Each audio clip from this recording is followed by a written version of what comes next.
Baik Bapak Ibu guru hebat, berikut ini adalah tayangan presentasi tentang budaya positif di lingkungan SMA 1 Rambatan. Terima kasih Bapak Ibu telah bersedia untuk meluangkan waktunya untuk mengikuti presentasi ini. Baik Bapak Ibu, di sini saya akan melakukan berbagi praktik. Nah, di sini saya akan mempresentasikan atau berbagi tentang budaya positif. Nah, berbicara tentang budaya, mungkin secara global budaya itu dapat kita artikan sebagai pola atau cara hidup yang terus berkembang oleh sekelompok orang dan kemudian ditirukan kepada generasi berikutnya. Nah, itu adalah budaya. Itu pengertian budaya secara umum. Nah, namun karena di lingkungan kita, di lingkungan sekolah, makanya saya akan berbicara tentang budaya positif yang ada di sekolah. Nah, untuk budaya positif di sekolah yaitu adalah nilai-nilai atau kebiasaan-kebiasaan di sekolah yang berpihak kepada peserta didik agar mereka dapat berkembang menjadi pribadi yang kritis, hormat, dan bertanggung jawab.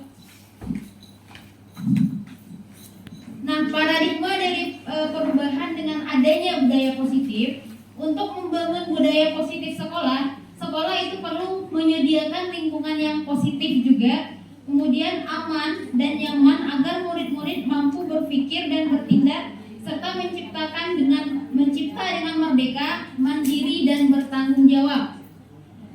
Kemudian berbicara tentang disiplin ini dikaitkan dengan kontrol. Nah, dalam hal ini kontrol yang dimaksud adalah kontrol guru terhadap siswa. Nah, untuk lebih menggali tentang kontrol ini, kita bisa ilustrasikan kontrol ini dalam sebuah permainan cobalah buka. Rekan sebelahnya itu misalkan si A dan si B, berarti kita dan teman kita akan melakukan sebuah kepalan tangan di mana dalam kepalan tangannya. Nah, berikutnya teman sebelah itu tugasnya adalah mencoba juga sekuat tenaganya untuk membujuk kita agar kita bisa untuk membuka kepalan tangan tersebut. Itu dengan berbagai cara ya. Bisa jadi dia membujuk, mengancam, atau menyuap, atau mengkritik, atau bagaimana cara yang rasanya mampu untuk membuat kita membuka kepalan tangan tersebut sehingga apa yang kita jaga tersebut bisa runtuh jadinya. Nah, dari ilustrasi ini apa yang terjadi? Apakah kita akan membuka kepalan tangan tersebut yang berisi sesuatu yang berharga yang kita jaga? Kalau kita buka, apa alasan kita membukanya? Apakah kita tidak membuka? Kalau kita tidak membuka, apa alasannya? Nah, dari kita sendiri. Jadi tergantung kita yang mengontrolnya, Kak. Mau kita buka atau mau kita tetap mengepalnya. Nah, itu sebuah pilihan. Kita melakukan pilihan membuka atau menutup, tentu ada alasannya. Tergantung dari kebutuhan kita saat itu. Nah, ini dia.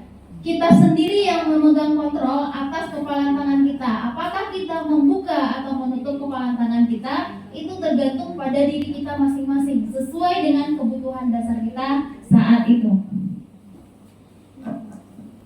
Oke, itu tentang kontrol diri. Nah, berikutnya ada 5 posisi kontrol. Jadi kita sebagai guru ada 5 posisi kontrol kita, Bapak Ibu. Nah, di posisi mana kita sebagai guru telah melakukan kontrol kita terhadap anak didik kita? Oke, yang pertama itu posisinya adalah penghukum. Oh ya, ini karena settingan slide-nya mungkin. Yang pertama itu posisi kontrol yang pertama itu adalah sebagai penghukum. Orang-orang yang menjalankan posisi penghukum hukum senantiasa mengatakan bahwa sekolah memerlukan sistem atau alat yang dapat lebih menekan murid-murid lebih dalam. Kemudian posisi kontrol yang kedua adalah pembuat rasa bersalah. Nah, pembuat rasa bersalah akan menggunakan keheningan yang membuat orang lain tidak nyaman, bersalah atau merasa rendah diri. Berikutnya, itu posisi kontrolnya adalah sebagai teman. Guru pada posisi kontrol ini tidak akan menyakiti muridnya, namun akan tetap berupaya mengontrol murid melalui persuasi. Nah, posisi kontrol yang keempat adalah pemantau. Posisi pemantau sendiri berawal dari teori stimulus respon yang menunjukkan tanggung jawab guru dalam mengontrol murid. Dan posisi kontrol yang terakhir adalah manajer. Posisi di mana guru berbuat sesuatu bersama murid, mempersilahkan murid mempertanggungjawabkan perilakunya, kemudian mendukung murid agar dapat menemukan solusi atas permasalahannya sendiri. Oke, untuk menentukan posisi kontrol kita di mana, kita akan simak video berikut.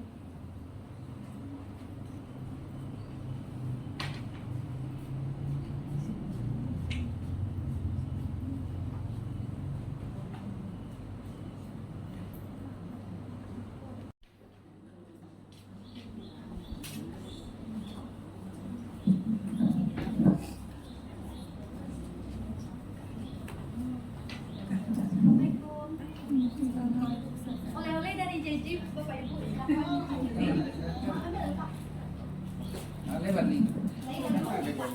Silakan Bapak Ibu ke depan.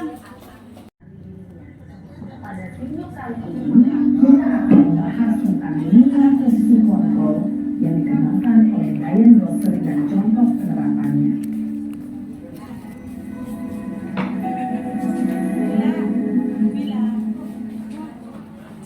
5 posisi kontrol itu adalah 1. Posisi penghukum, 2. Posisi pembuat merasa bersalah, 3. Posisi teman, 4. Posisi pemantau atau monitor, dan 5. Posisi manajer. Untuk lebih memahami kelima posisi tersebut, mari kita saksikan kasus Naren yang terlambat hadir 20 menit di sekolah dan melihat bagaimana kelima posisi kontrol dalam menghadapi masalah tersebut. Oke, masalah ini sering terjadi ya Bapak Ibu di SMA 1 Rambatan khususnya anak yang terlambat.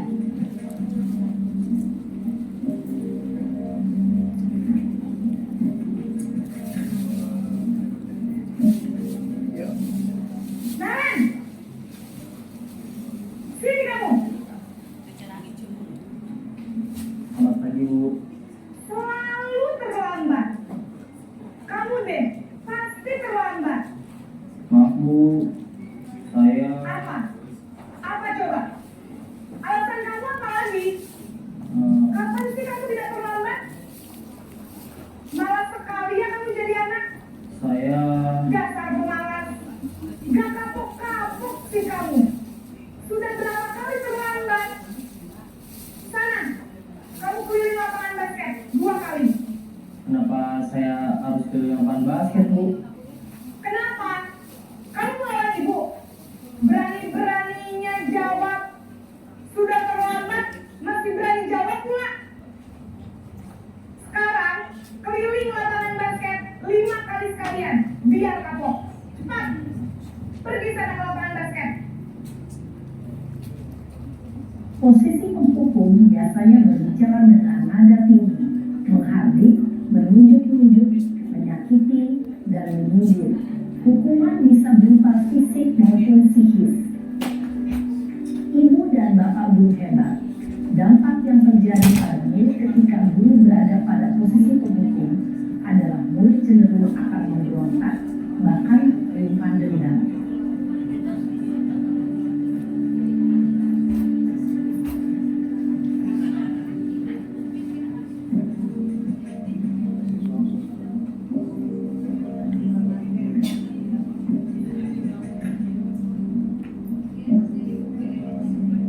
Naren!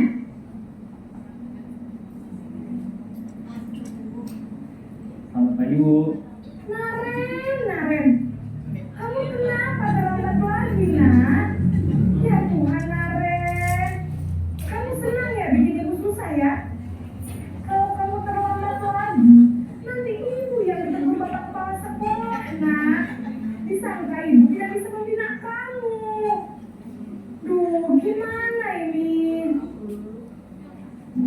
Maaf, Bu. Duh, Gusti Naren. Kamu suka ya kalau ibu ditegur bapak kepala sekolah? Terus, sekarang ibu harus tulis apa ini di buku absen? Ini kamu sudah sering terlambat loh. Ibu harus apa coba? Maaf, Bu. Maaf sekali. Ya sudah, lain kali jangan bikin ibu susah lagi ya nak ya.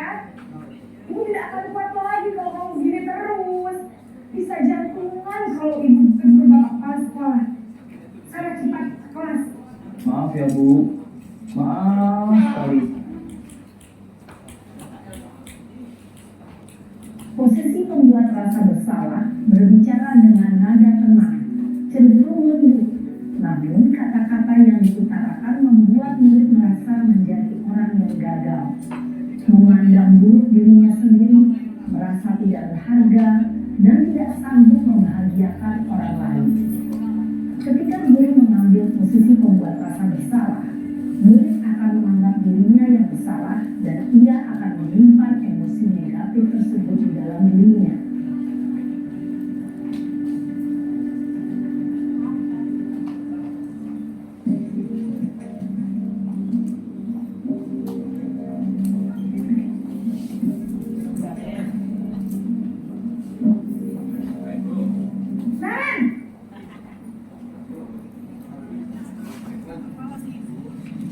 Selamat pagi, Bu.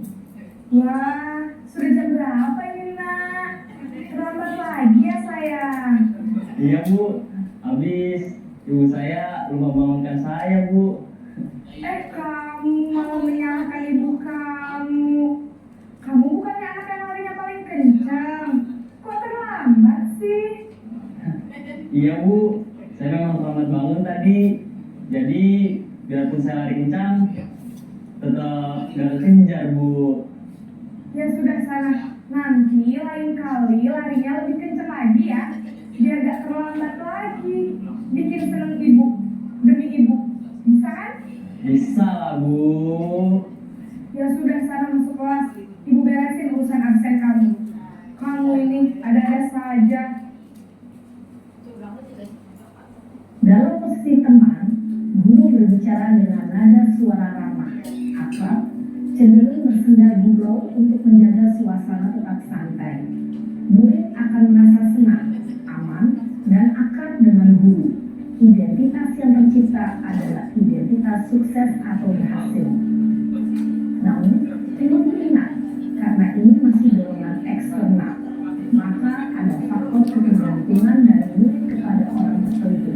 Di sini, guru absennya, sehingga di lain waktu, murid bisa berperilaku baik, namun hanya kepada orang-orang tertentu saja.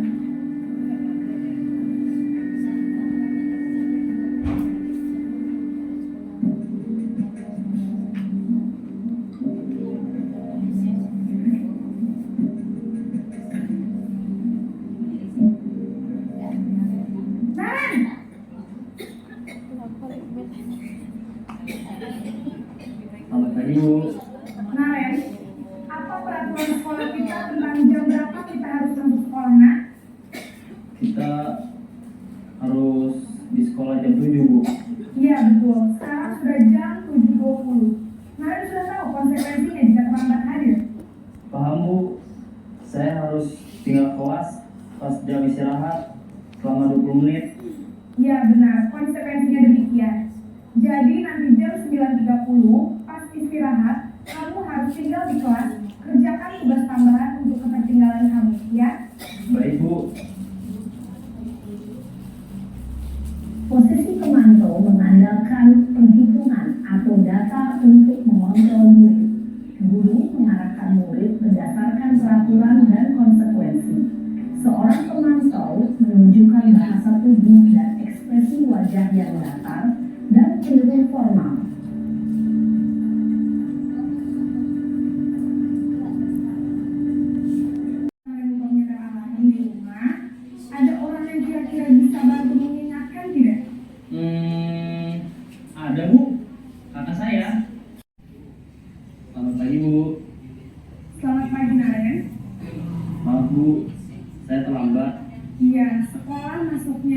7, sekarang sudah jam 7.20.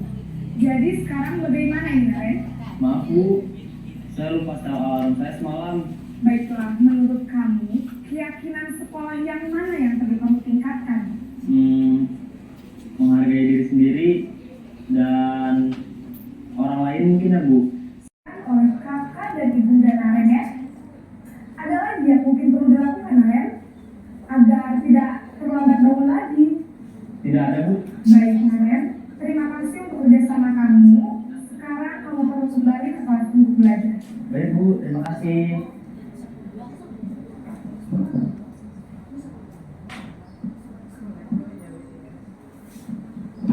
Baik Bapak Ibu, tadi sudah ditayangkan beberapa praktik dari 5 posisi kontrol kita sebagai seorang guru. Tadi di awal itu yang pertama dia dipanggil Naren yang pertama, untuk kasus yang pertama itu adalah posisinya adalah sebagai penghukum. Dan yang kedua itu adalah sebagai pembuat rasa bersalah. Dan yang ketiga itu dicontohkan sebagai teman. Dan yang keempat itu dicontohkan sebagai pemantau. Kemudian yang terakhir itu adalah sebagai manajer. Nah, sejauh ini sebagai refleksi bagi diri kita, sudah di posisi kontrol manakah kita menerapkannya kepada siswa kita di SMA 1 Rambatan? Oke, mungkin untuk di posisi mana mungkin Bapak Ibu sendiri yang bisa menjawabnya ya.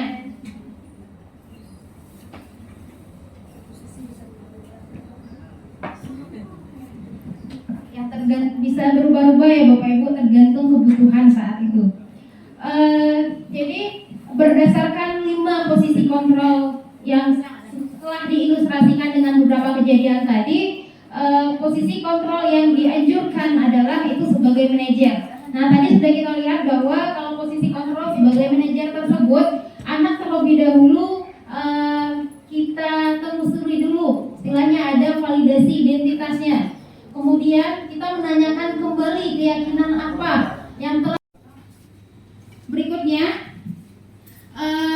ada perubahan paradigma teori kontrol menurut William Glasser dalam kontrol teori yang kemudian hari berkembang dan dinamakan dengan choice theory, meluruskan beberapa miskonsepsi tentang makna kontrol. Ya, mungkin kita juga sering miskonsepsi tentang makna kontrol ini terhadap siswa. Yang pertama, miskonsepsi yang sering dilakukan adalah ilustrasi guru mengontrol murid. Kemudian ilusi bahwa semua penguatan positif efektif dan bermanfaat. Dan yang ketiga, tidak melakukan meskipun kita sedang mengontrol perilaku murid tersebut. Hal tersebut menunjukkan bahwa murid tersebut mengizinkan dirinya untuk dikontrol. Siapa yang mengontrolnya? Itu adalah kita sebagai guru.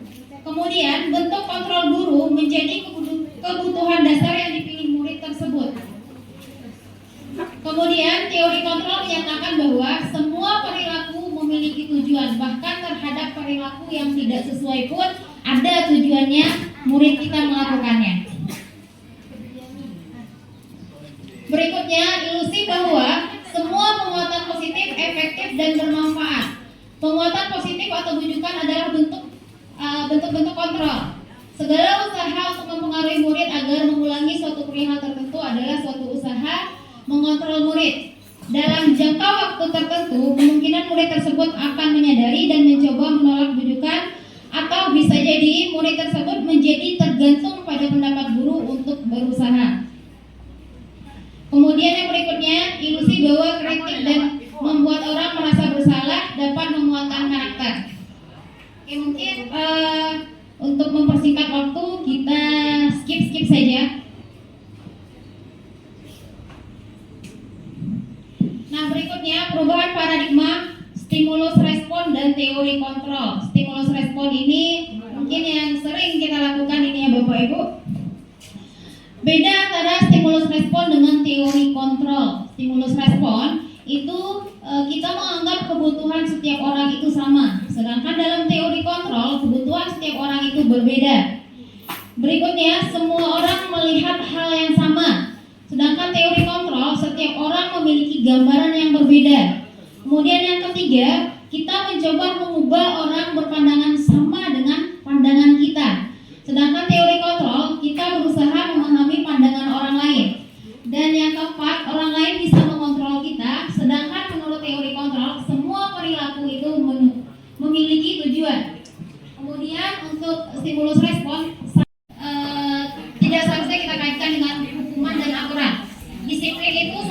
dikaitkan dengan apa yang kita hargai atau pencapaian suatu tujuan mulia. Oke, menurut Ki Hajar Dewantara, sesuai dengan kurikulum yang kita gunakan pada saat sekarang ini, kita sudah ada fase E dan fase F. Nah, di kurikulum Merdeka, nah ada kata-kata merdeka. Merdeka, menurut Ki Hajar Dewantara, merdeka itu artinya tidak hanya terlepas dari perintah, akan tetapi juga cakap dalam memerintah diri sendiri. Nah, memerintah diri sendiri inilah yang kita sebut dengan, juga mengatakan di mana ada kemerdekaan, di situ harus ada disiplin yang kuat. Sungguh pun disiplin itu bersifat self-disiplin, yaitu kata sendiri yang mewajibkan kita dengan sekeras-kerasnya, tetapi itu sama saja. Sebab jika kita tidak cakap melakukan self-disiplin, wajiblah penguasa lain mendisiplinkan diri kita, dan peraturan demikian itu harus ada di dalam suasana yang merdeka. Jadi kalau anak-anak kita atau murid kita belum mampu mendisiplinkan dirinya, maka wajiblah kita sebagai guru yang akan mendisiplinkan anak-anak kita dengan cara 5 posisi kontrol tadi. Nah, jadi disiplin itu sendiri adalah kemampuan memerintah diri sendiri dalam mengontrol dan menguasai diri untuk memilih tindakan yang mengacu pada nilai-nilai yang kita hargai dengan penuh tanggung jawab tanpa perintah dari orang lain. Jadi disiplin itu memerintah diri sendiri dengan penuh tanggung jawab tanpa terperintah oleh orang lain. Nah, berikutnya untuk terciptanya disiplin ada 3 motivasi perilaku manusia. Yang pertama itu untuk menghindari ketidaknyamanan atau hukuman. Nah, ini sering terjadi ya di anak-anak kita. Jadi dia mematuhi motivasi untuk berperilaku itu hanya untuk menghindari ketidaknyamanan atau hukuman saja. Nah, ini masih motivasi eksternal karena ini faktor dari luar. Kemudian untuk mendapatkan imbalan atau orang lain, misalnya kita disuruh untuk membersihkan kelas, nanti siapa kelasnya yang terbersih itu akan mendapatkan reward. Nah, itu dia berperilaku untuk mendapatkan imbalan dari orang lain. Jadi ini juga masih motivasi eksternal. Nah, berikutnya adalah untuk menghargai diri sendiri. Nah, disiplin itu inilah tujuannya. Untuk menghargai diri sendiri berarti dia memang tercipta dari dalam dirinya sendiri. Jadi ini namanya motivasi internal. Inilah tujuan dari disiplin positif tersebut.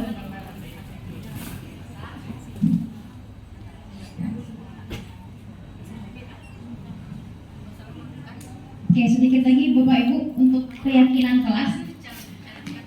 Salah satu bentuk untuk membentuk disiplin itu bisa kita gunakan keyakinan kelas. Ya. Apa itu keyakinan kelas? Apa bedanya dengan peraturan kelas?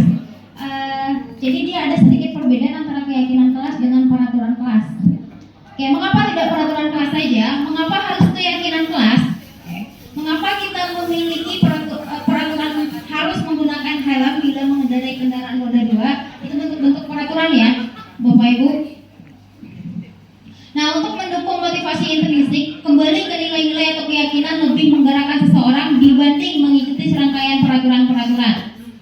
Nah, keyakinan kelasnya seperti ini, Bapak Ibu, dia ada perbedaan sedikit dengan peraturan kelas. Kalau keyakinan kelas ini lebih kepada nilai-nilai kebajikan universal yang disepakati secara tersirat dan tersurat terlepas dari latar belakang suku, negara, bangsa maupun agama. Seseorang akan lebih tergerak dan bersemangat untuk menjalankan keyakinannya daripada hanya sekedar mengikuti serangkaian peraturan tertulis tanpa makna. Nah, ini contohnya Bapak Ibu, kalau seandainya kita di kelas membuat peraturan, misalnya selalu kembalikan buku ke tempatnya, berarti keyakinan kelasnya adalah rasa tanggung jawab. Kemudian peraturannya dilarang mengganggu orang lain, berarti keyakinan kelasnya adalah menghormati orang lain dan diri sendiri. Kemudian dilarang melakukan kekerasan. Berarti keyakinan kelasnya adalah keselamatan dan menghormati orang lain.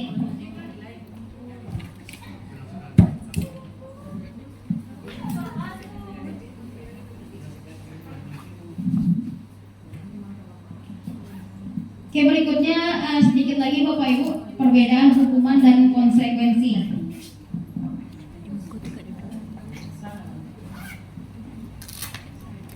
Sedangkan konsekuensi membuat anak merasa tidak nyaman dalam jangka pendek. Kemudian hukuman, anak membenci disiplin. Kalau untuk konsekuensi, anak menghargai disiplin. Hukuman. Nah, misalnya tindakan guru mencatat 100 kali di dalam buku kalimat, saya ini juga disebut dengan hukuman karena dia akan melelahkan fisiknya. Kemudian murid diminta. Nah, berarti ini bukan hukuman, ini adalah konsekuensinya karena dia telah melakukan menyoret terhadap buku temannya. Kemudian membersihkan tumpahan air di meja tulis karena tersenggol pada saat belajar. Kemudian yang berikutnya lari mengelilingi lapangan basket 2 kali karena terlambat 10 menit untuk pelajaran PJOK. Nah, kalau untuk ini konsekuensi ya. Mengingat waktu, sebenarnya slide-nya masih ada ya Bapak Ibu, tapi yang tertinggal dan waktu ini ada sekitar beberapa slide lagi yang tertinggal. Terima kasih sekali lagi, saya akhiri. Assalamualaikum warahmatullahi wabarakatuh.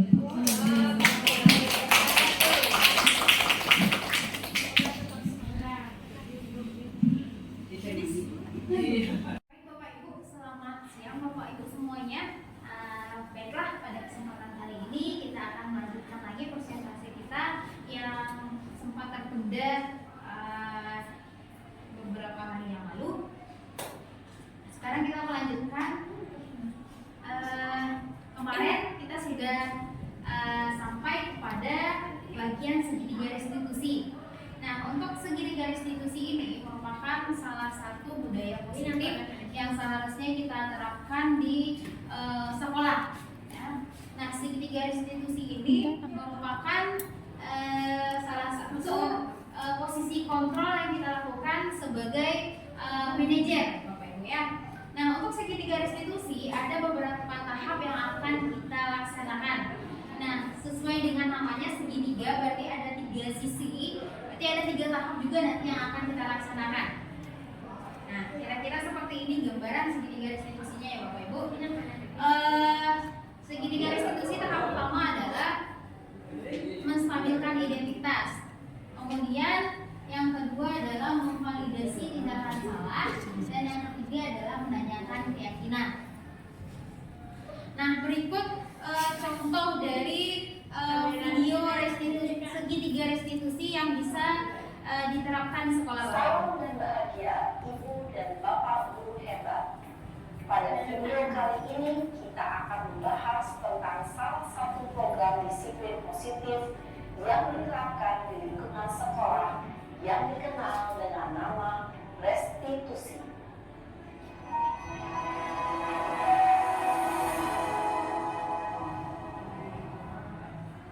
Restitusi dikembangkan oleh pakar pendidikan Diane Gorsuch, berlandaskan pada teori kontrol Dr. William Glaser.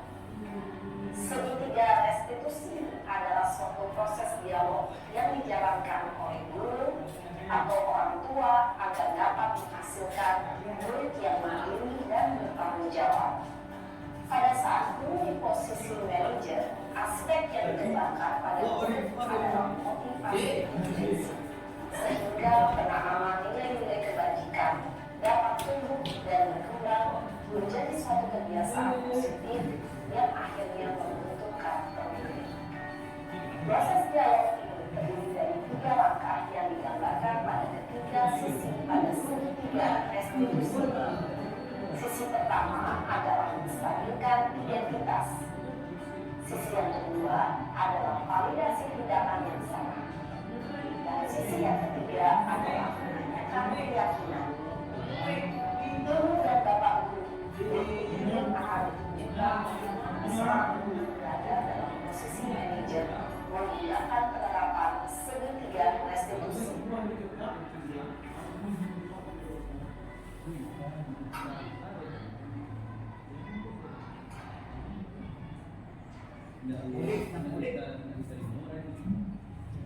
Siang, Pak. Sudah lama gak ketemu Sarah? Kenapa ada dari di sini? Kesel, Pak. Kesel banget.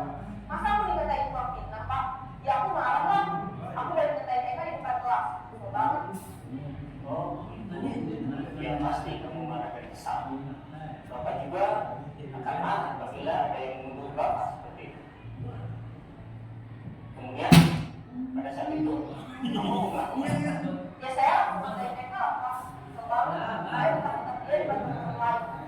Oh, pasti kamu melakukan begitu karena suatu alasan tertentu.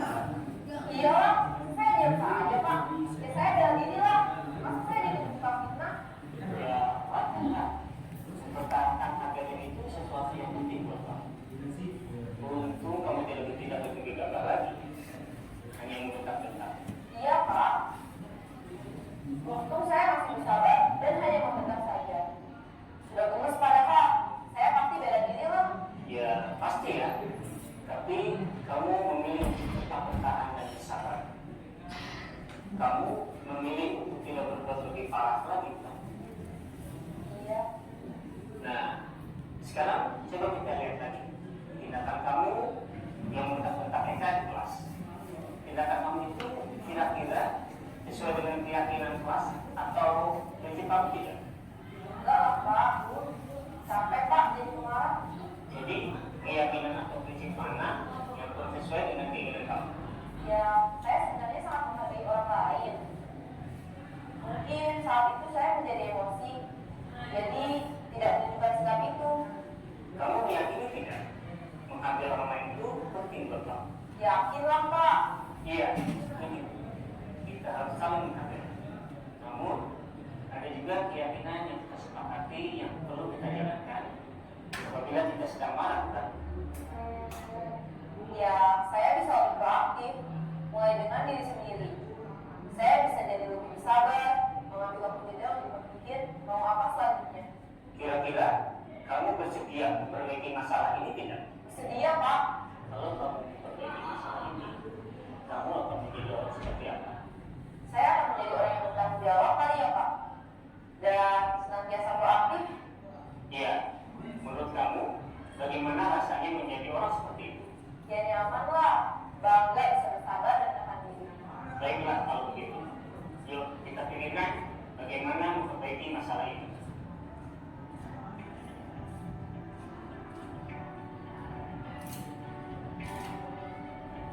Ibu dan Bapak guru hebat. Baru saja kita menyaksikan contoh bagaimana seorang guru berada dalam posisi manajer menggunakan penerapan segitiga restitusi. Mari kita bahas satu persatu. Pada sisi pertama, menstabilkan identitas berdasarkan pada prinsip bahwa membuat kesalahan adalah bagian dari proses pembelajaran. Sisi pertama dari segitiga ini berperan menggeser identitas murid dari identitas gagal ke identitas sukses. Murid yang sedang bertingkah laku yang tidak pantas atau menarik diri saat itu sedang mengalami identitas gagal.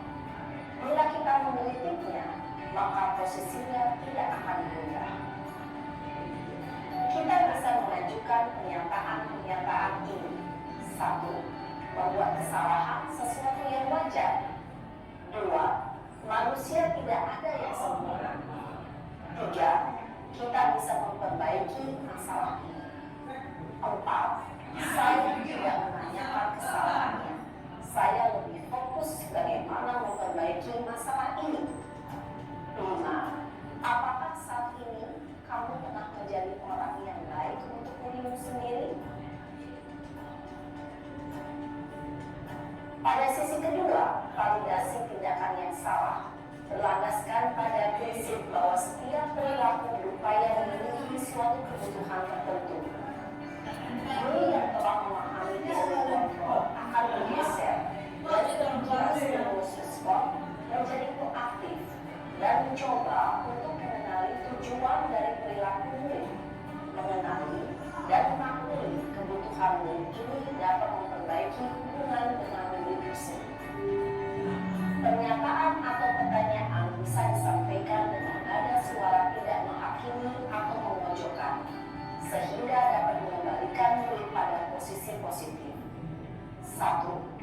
kamu bisa saja bertindak lebih gegabah lagi dari ini. 2. Kamu bukan melakukannya tanpa suatu alasan tertentu. 3. Kamu melakukannya karena mempertahankan sesuatu yang penting bagimu. 4. Mungkin kamu bisa mempelajari suatu perilaku baru yang lebih efektif. Bersediakah kamu mempelajarinya? Selanjutnya, kita akan simak sisi terakhir, yaitu menanyakan keyakinan. Teori kontrol menyatakan bahwa pada dasarnya kita termotivasi secara intrinsik. Pada saat perilaku yang salah telah divalidasi dan identitas sukses telah stabil, maka murid telah siap menaikkan keyakinan-keyakinannya dengan tindakannya yang salah dan pemikirannya telah bergeser ingin menjadi orang yang dituju. Pertanyaan-pertanyaan ini dapat menaikkan keyakinan-keyakinan yang dianut murid. 1. Sebagai keluarga atau kelas, apa yang kita yakini? 2. Nilai-nilai apa yang telah kita sepakati? 3. Seperti apa gambaran sebuah kelas yang ideal bagi kami? 4. Kamu ingin menjadi orang seperti apa?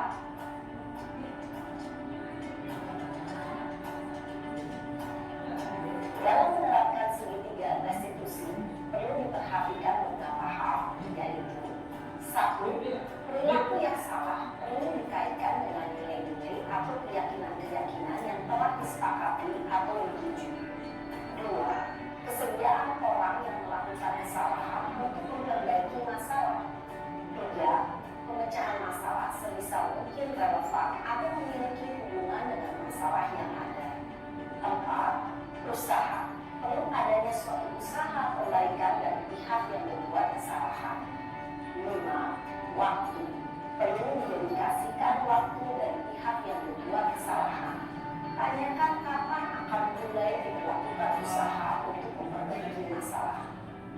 Dengan memahami struktur penerapan segitiga restitusi, diharapkan guru dapat menempatkan posisinya sebagai manajer dengan mengajukan pertanyaan-pertanyaan bermakna yang dapat membuat murid menjadi lebih percaya diri, bertanggung jawab, dan mandiri.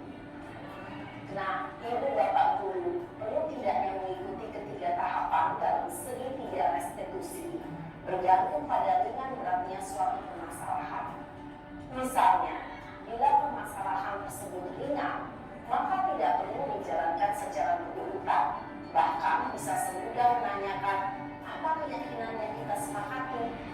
Dengan menjalankan segitiga restitusi, dengan mengajukan pertanyaan-pertanyaan bermakna, diharapkan murid menjadi kuat secara pribadi, dapat membuka wawasan hidup agar dapat menyelesaikan permasalahannya sendiri, semakin percaya diri, mandiri, dan merdeka. Salam dan bahagia, ibu bapak guru hebat. Nah, berdasarkan video tadi, sejauh ini kita dalam menghadapi permasalahan yang beragam dari anak yang muncul, apakah kita sudah menerapkan segitiga restitusi? Seperti yang disampaikan di video tadi, bahwa ketiga langkah segitiga restitusi itu tidak harus komplit kita laksanakan, itu tergantung dari berat ringannya permasalahan. Nah, sejauh ini, sejauh kita menghadapi permasalahan anak-anak, apakah kita sudah menerapkan langkah-langkah yang ada pada segitiga restitusi itu, Bapak Ibu? Mungkin sudah mengarah ya Bapak Ibu, tapi belum sepenuhnya seperti yang dijelaskan oleh video tadi. Nah, setelah Bapak Ibu menonton video tadi, apakah menginspirasi Bapak Ibu jika menghadapi permasalahan anak untuk menerapkan segitiga restitusi ini? Mudah-mudahan dengan adanya video tersebut bisa menginspirasi Bapak Ibu untuk menjalankan segitiga restitusi jika kita menemukan permasalahan pada diri anak. Dengan demikian kita sudah mencoba untuk menerapkan budaya positif di sekolah, sehingga dengan adanya segitiga restitusi kita juga bisa melatih siswa untuk bertanggung jawab atas tindakannya dan menghargai dirinya sendiri, bahkan dia Demikian saja Bapak Ibu untuk presentasi hari ini. Terima kasih atas waktu dan kesempatannya. Saya akhiri. Assalamualaikum warahmatullahi wabarakatuh. Waalaikumsalam warahmatullahi wabarakatuh.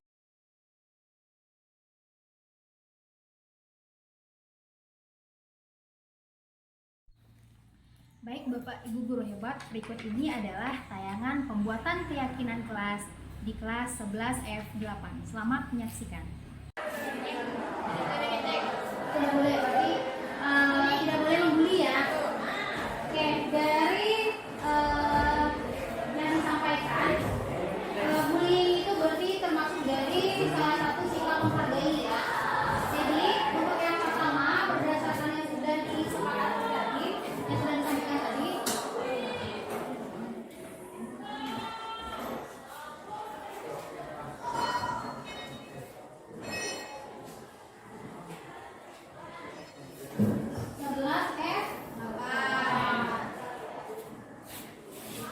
yang pertama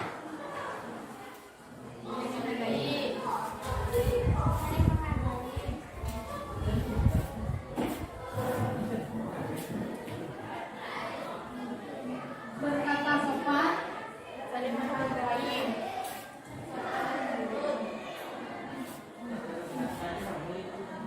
Santun, kemudian saling menghargai.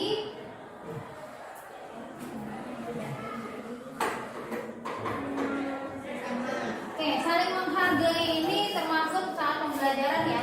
Kita tidak boleh, misalnya ada teman yang berpendapat seperti itu tidak sesuai dengan kita kita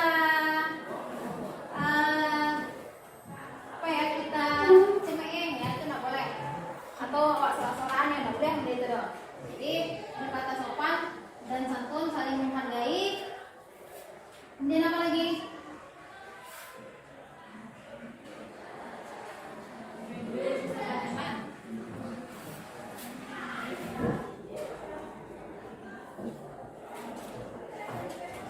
Oke, ada lagi yang mengenai sikap ini, mengenai sikap. CME berarti termasuk saling menghargai. Berarti kalau menghargai kawan aku, berarti tidak akan muncul CME atau bullying. Ada lagi? Kalau untuk dari segi bersikap,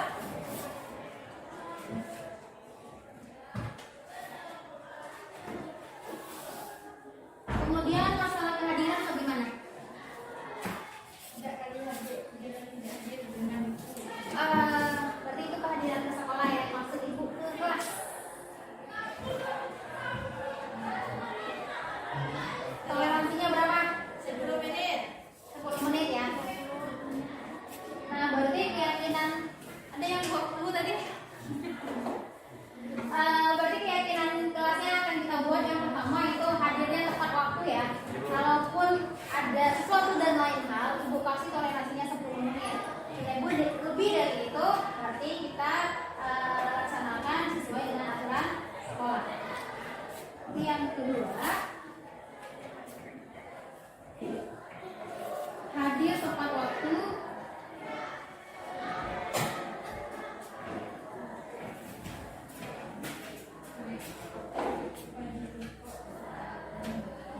Nah, kalau hadir tepat waktu, ibu maunya seperti ini. Kehadiran di dalam kelas itu tidak hanya raga kalian yang di dalam kelas. Ibu maunya jiwa kalian juga ada di dalam kelas. Tapi jiwa dan raganya ada di dalam kelas. Ada lagi duduk di dalam kelas, tapi pengamanannya tidak di dalam kelas loh. Ya, jadi memang kita jiwa dan raga kita itu di dalam kelas. Kemudian kalau seandainya jiwa dan raga kita sudah di dalam kelas, otomatis kita harus aktif dalam pembelajaran. Berarti hadir tepat waktu dan aktif di dalam pembelajaran. Dalam pembelajaran.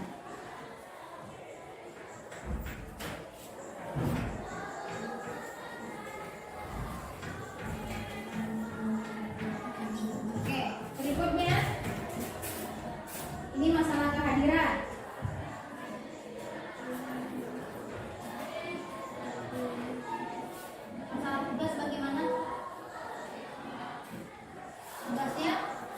pengumpulan tugas. Pengumpulan tugas gimana? Telat seminggu. Mama, telat seminggu. 2 hari. Kenapa tidak tepat waktu? Ya, itu kita belajar disiplin waktu. Kalau seandainya kita mengerjakan semua tugas itu tepat waktu, tidak ada tugas yang menumpuk. Satu tugas ditunda, itu menyebabkan tugas lain juga tertunda. Itu yang menyebabkan tugas jadinya banyak, sehingga banyak yang tertunda. Jadi belajarlah untuk disiplin waktu. Kapan dikasih deadline sama guru mata pelajaran, kerjakan saat itu juga sampai deadline-nya. Sehingga tidak ada yang menumpuk. Kalau sudah satu telat, yang lain juga ikut telat. Oke, kesepakatannya gimana? Kalau seandainya ada PR dulu, kalau dia PR sama guru mata pelajaran, pengumpulannya bagaimana? Tepat waktu, kemudian harus siap atau lengkap, ya. Jadi ini tugas tepat waktu dan lengkap.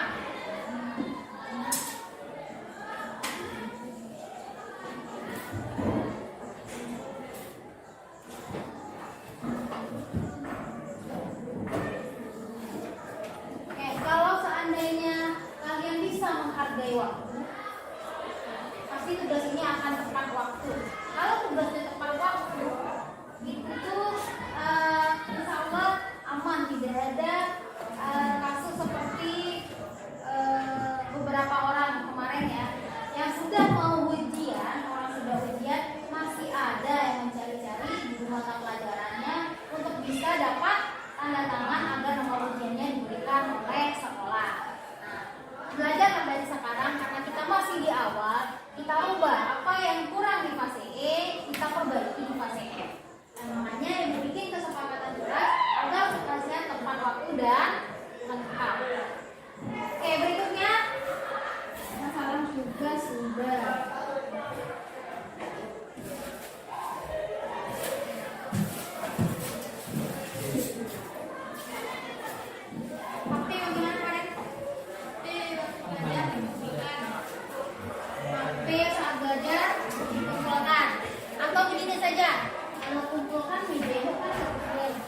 HP 26 mau ibu kumpulkan, ya. Jadi ibu berikan saja amanah atau tanggung jawab untuk mengamankan HP-nya masing-masing. Aturan sekolah kan tidak boleh bawa handphone, tapi banyak juga yang bawa handphone. Nah, jadi untuk keyakinan kelas kita sepakati saja HP dilarang digunakan saat pelajaran. Kecuali nanti ada instruksi dari ibu menggunakan HP, ya. Karena sesekali nanti ada video pelajaran ibu yang akan menggunakan HP, terutama di materi kita yang pertama ini, fungsi. Di fungsi nanti kita akan lihat grafik. Lihat grafik itu kita gunakan kalkulator, nanti kalkulatornya kita scan pakai handphone. Nanti bisa kita lihat grafik. Oke, jadi dilarang menggunakan HP kecuali ada instruksi dari ibu. Yang keempat,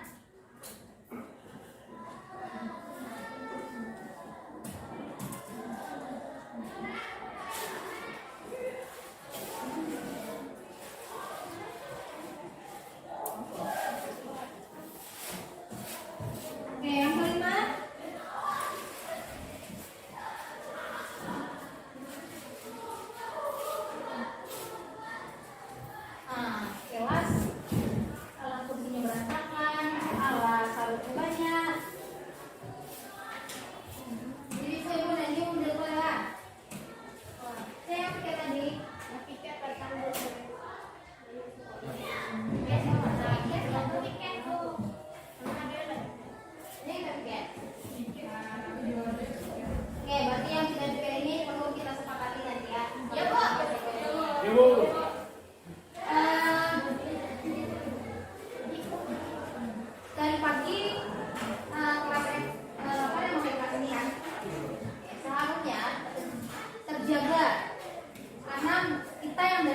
dari kelas ini.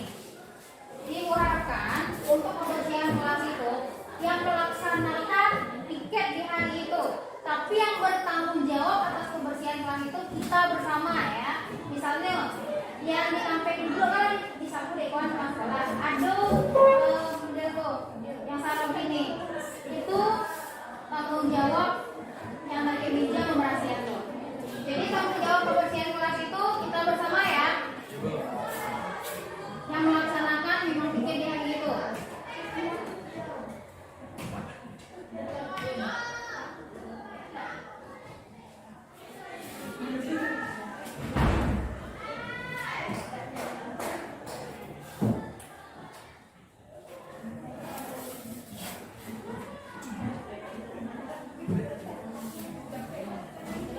Nah berikutnya apa lagi yang untuk konsekuensi yang dari piket?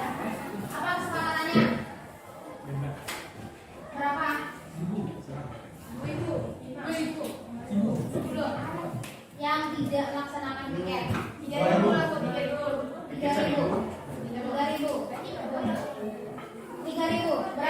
Berapa mau kita sepakati? Yang kesepakatannya bukan denda ya.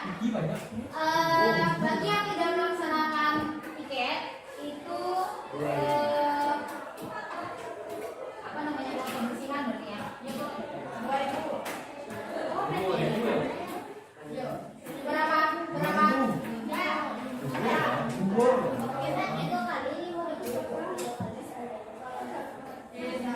Ya, itu per piket saja, jangan per berubah piket di Gonda. Sekali piket tak piket parah. 2.000. 2.000. Ya.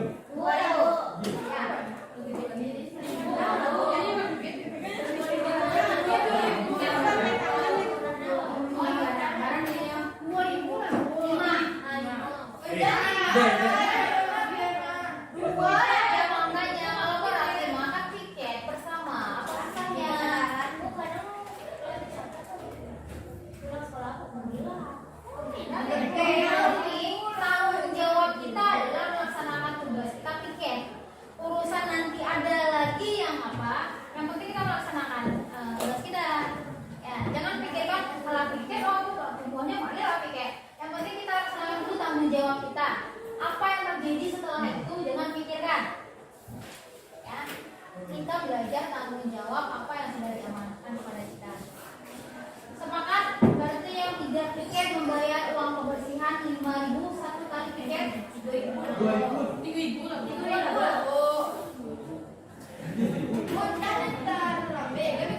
lah. Makanya piket pulang sekolah. Kalau tidak ada pulang 2.000 lah.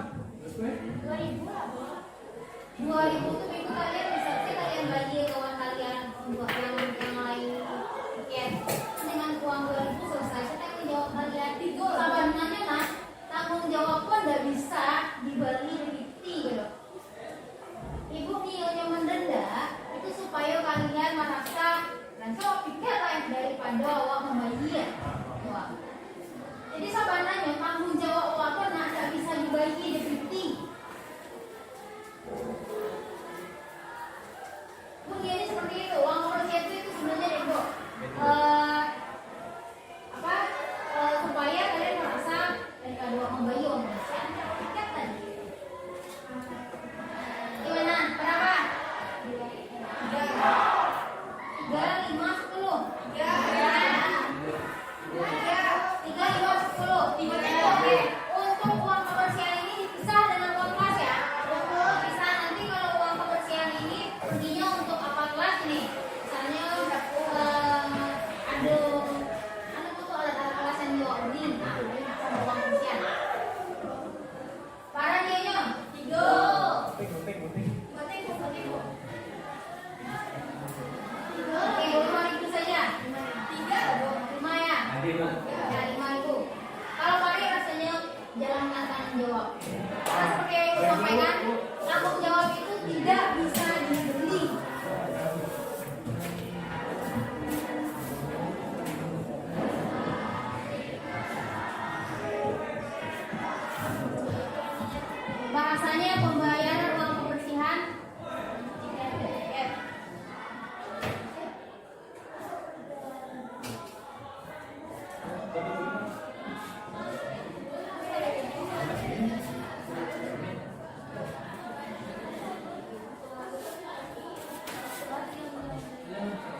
Kemarin iuran kelasnya berapa? 3.000.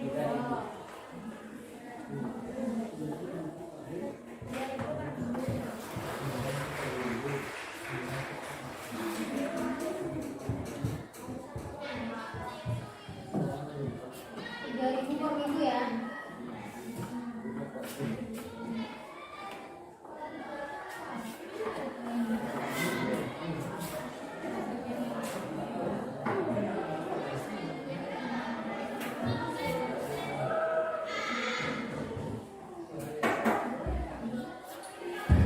Kita menunggu.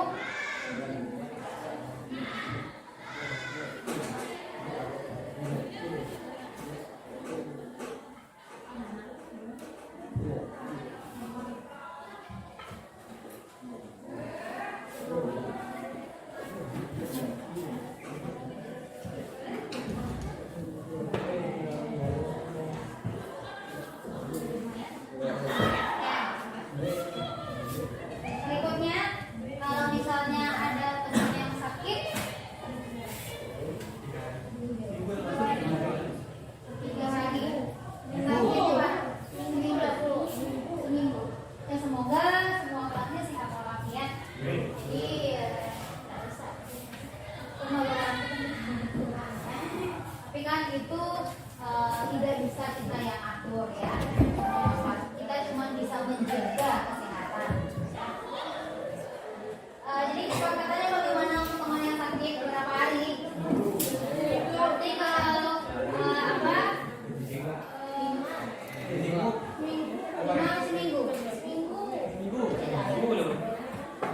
seminggu ya. Seminggu itu kan 6 hari hitungannya. 6 hari berarti jika apa bahasanya itu? Jika ada anggota kelas yang sakit lebih dari 6 hari, dijenguk apa bahasanya dijenguk ya? Enggak, kalau istilah cari orang kalau mau orang mati menjenguk kan? Tapi kalau orang sakit boleh pulang. Besok berarti ya bahasa Indonesianya.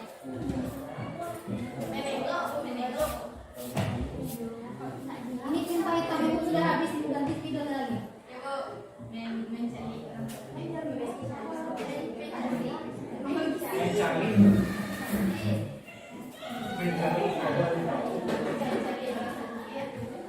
Jika anggota kelas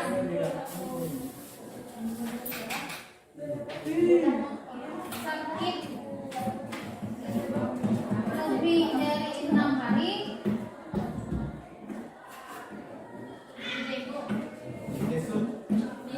satu kelas dan sudah sakit lebih dari 6 hari, dikunjungi akan perwakilan, berarti anggota kelas lain maksudnya apa bahasanya? Jika anggota kelas sakit lebih dari 6 hari, anggota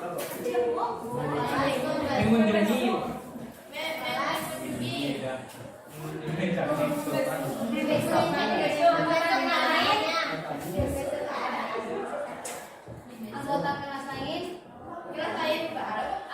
anggota kelas maksudnya anggota kelas yang lain.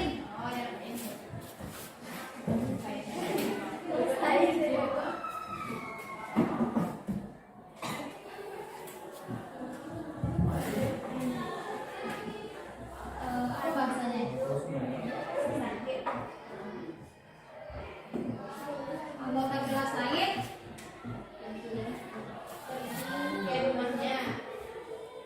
mau bahasanya yang pas. Jika anggota kelas ibu ini bukan orang bahasa ya, jadi susah pula menafsirkan kata ini. Jika anggota kelas sakit lebih dari 6 hari, anggota kelas yang lain wajib membesuk. Apa mengunjungi ibu? Akan melakukan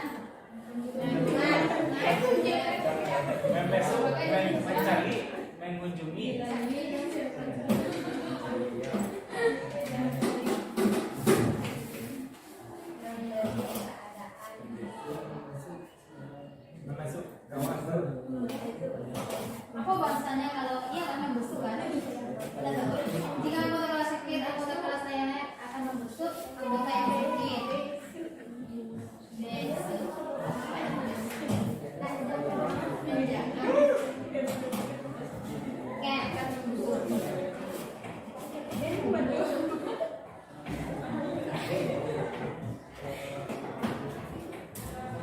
kalau misalnya anggota kelas kita ada yang kemalahan, kumpulkan kalau ada berita duka, kumpulkan di sekolahku. Ya dari kelas ada dong.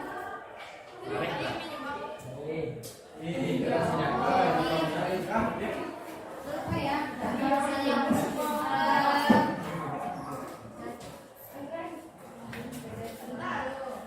misalnya kalau ada anggota kelas yang ada kabar duka, misalnya seperti meninggal, ada kabar duka, misalnya ada yang beralih ke Kano, malah kelas jadi nah itu harus seimbangkan kabar duka dan kabar dukanya. Kalau beralih dia kalau apa bahasanya itu? Kalau ada pesta atau kemalahan setiap kalau kabar duka tuh yang harus respon dengan cepat. Kita menjalankan. Berarti kita harus merespon atau menanggapi setiap kabar suka dan duka dari kelas 11 F8. Ada yang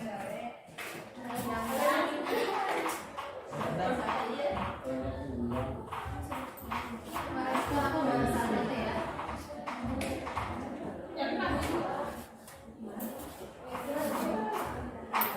Apa bahasanya itu? Merespon atau simpati itu untuk yang simpati, empati, apa bedanya? Apa bahasanya dia? Simpati tidak.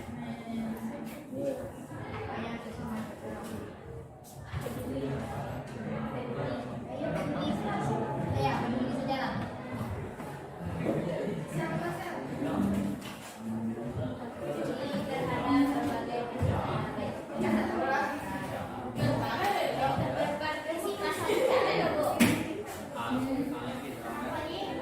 Peduli terhadap kabar duka dan duka.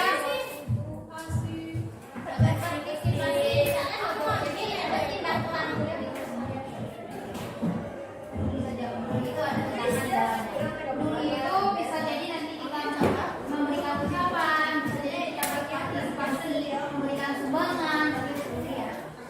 Ada lagi? Ada lagi?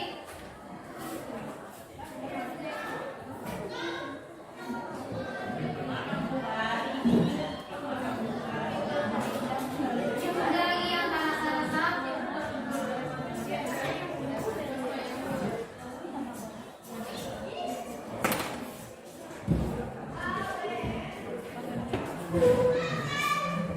Untuk 10 ini, oke. Berarti ini kesepakatan kelas. Ini memang yang harus kita sepakati. Nanti jika ada yang melanggar, ibu kembalikan lagi. Ini kan sudah kesepakatan. Itu tujuannya bersama dari kita, oleh kita, untuk kita. Ya. Jadi ibu harapkan memang kalian bisa melaksanakan kesepakatan ini. Jadi nanti tidak ada BBM mas, kita kembalikan lagi kesepakatan kita. Ya. Nanti sekretaris ada dicatat nanti bisa kita tuliskan besar-besar di dinding atau nanti teknisnya tergantung kita nanti mau kita tulis tangan atau mau kita manfaatkan jasa printing. Pokoknya nanti ada terpampang kesepakatan kelas ini di kelas nantinya ya. Oke, mungkin untuk kesepakatan kita cukupkan seperti harapan ibu tadi. Kesepakatan ini memang harus kita jalankan. Ada dari tadi. Maksudnya? Enggak, ini ada hadiah punya Anda. Kalau dia tidak hadir, berarti ada pemutihan terhadap denda. Kalau dia tidak hadir ya, misal kan tiketnya tiket Sabtu kan tiketnya hari Jumat. Kalau yang tidak hadir hari Jumat, berarti tiketnya Sabtu. Ya.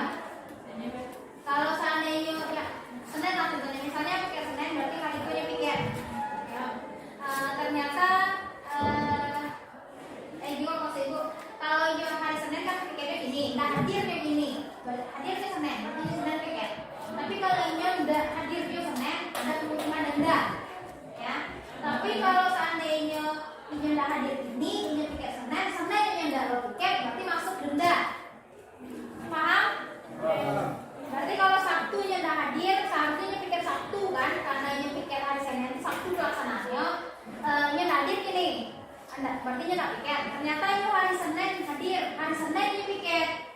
Kalau seandainya nggak hadir dia hari Senin itu 2 hari itu berarti pemutihan terhadap denda. Kalau seandainya dia hadir hari Senin dan tidak piket, itu dendanya. Oke, paham untuk pelaksanaan denda? Pasti ada rentang 2 hari dia, di hari yang piket atau H-1 nya, karena kan kita piket H-1. Ya. Oke, ada lagi yang mau ditanyakan selain dari kalian? Yes, ada yang mau ditanya? Ada lain Nazif? Arifin Lubis? Si apa kan Andre? Oke, untuk kesepakatan kelas, karena waktu kita juga mau istirahat sholat, kita cukupkan sampai di sini. Mudah-mudahan kesepakatan ini memang bisa kita laksanakan.